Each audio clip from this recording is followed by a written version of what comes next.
da Volkswagen Financial Service. In bank, buongiorno. Mio comprare una Golf, va bene? Ecco, e siccome giustamente l'ho comprata, fes grande son, e adesso non posso andare in giro che mi ride Rio, le in te garage, Scusi, però mi deve parlare in italiano perché non capisco quello che mi sta dicendo. la, Piano, per cortesia.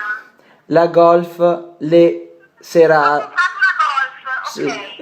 E non posso andare in giro perché mi ride Rio, perché la spusa più di un trattore, da quel che dice. E ora mi fai cosa?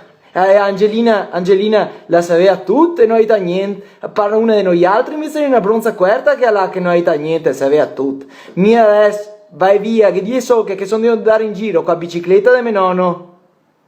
Per vergogna. E se guardi a bocca con gire con la macchina.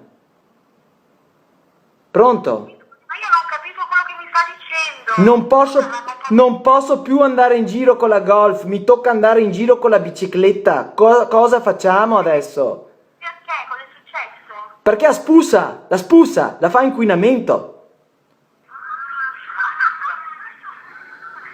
E fa inquinamento e quindi? E quindi mi ciapa in giro che fai grande son e adesso parca proprio un trattore.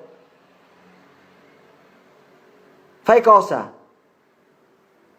Cosa faccio? Signorina? Scusi, ma allora non ho capito, la sua macchina non può andare in giro per quale motivo? Perché mi vergogno? Perché spusa P di un trattore. Allora, faccia una cosa, receda il contratto. Vi dico qui di sora che veramente sono in musonà. E se tornassi in Rio, c'ho una panda. Enel Servizio Elettrico. Ci scusiamo per il disagio.